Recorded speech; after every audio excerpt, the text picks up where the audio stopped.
ما ایرانی ها و خراسانی ها و شما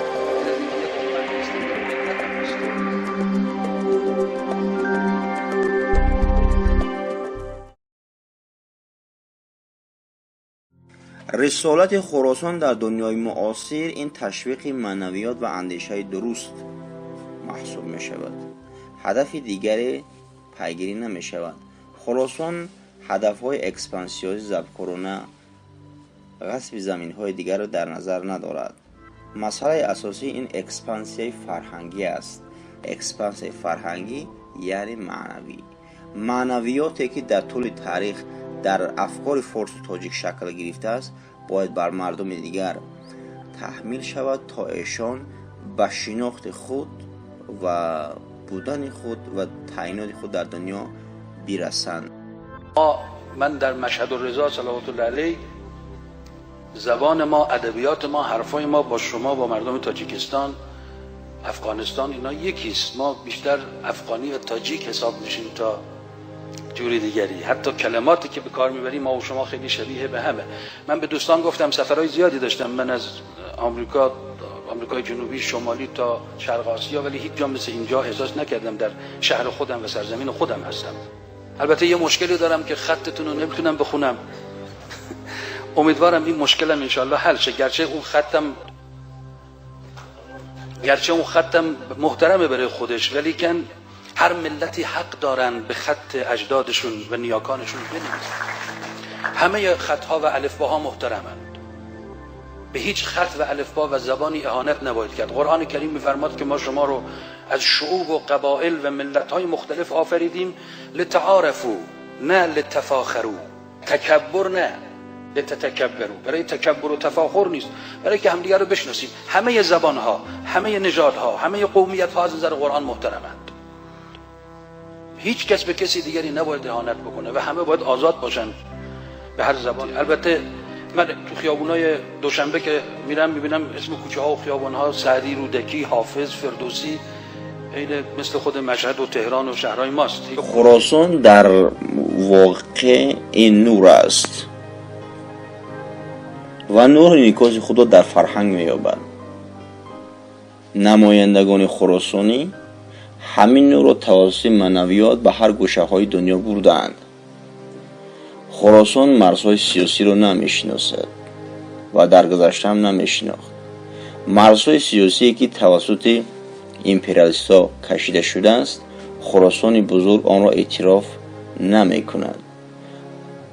مرزهای فرهنگی را اصلا خراسان جانبداری میکند. تا کجایی که حرف حق رفت مرز خراسان با آن معین می شود. شکل دیگری انعکاس مسئله و تفسیر مسئله وجود ندارد.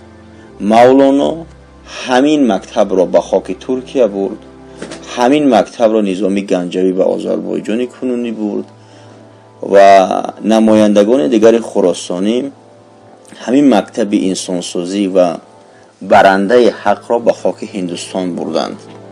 این است در واقع تعیینات خراسانی بزرگ.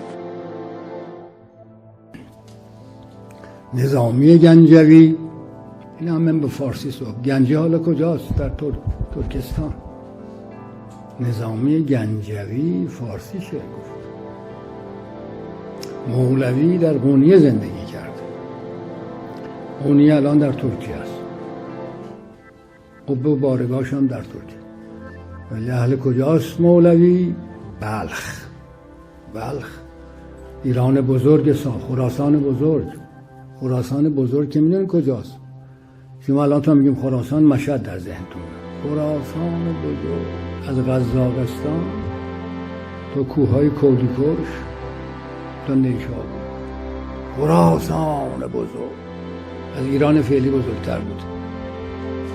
ازبکستان، تاجیکستان، این همه خراسان بزرگ. ببینید چه کشوری داشتین، چه فرهنگی داشتین، یادتون نره. شعرایی که در این سرزمین ها که بیشتر هم خراسانی بودن که یک شطار نیشابور خودمون اولش رودکی بوده، اولین شاعر فارسی زبان نیرومند رودکیه. رودکی اهل کجاست؟ تاجیکستان. قبرشم رودکی در تاجیکستانه. یه سالی که من توفیق داشتم رفتم تاجیکستان، خوشبختانه سالی بود که یادم نیست چند سال پیش بود، خیلی سال پیش بود.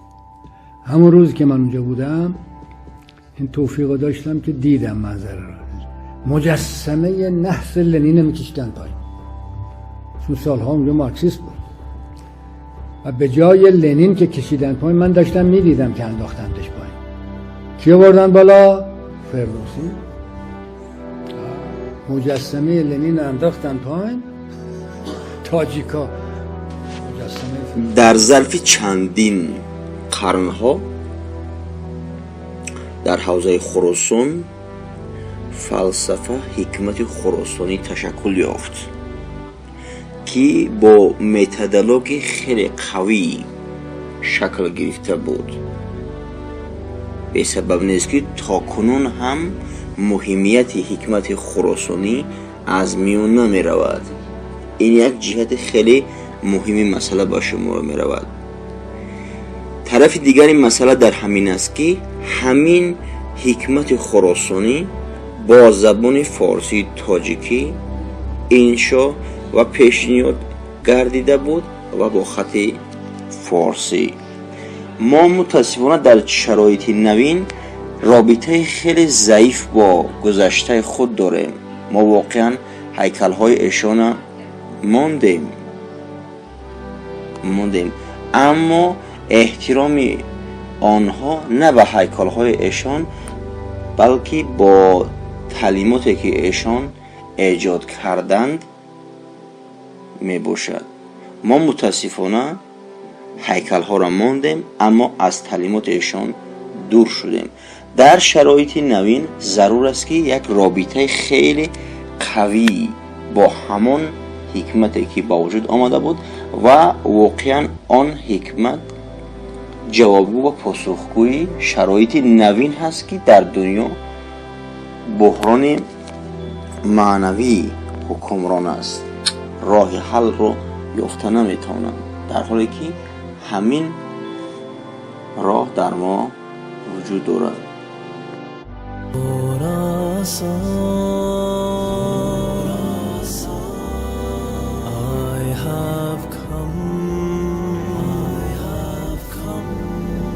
Here alone, in my tree, earth and stone, turn to gold. Was that you? Long ago.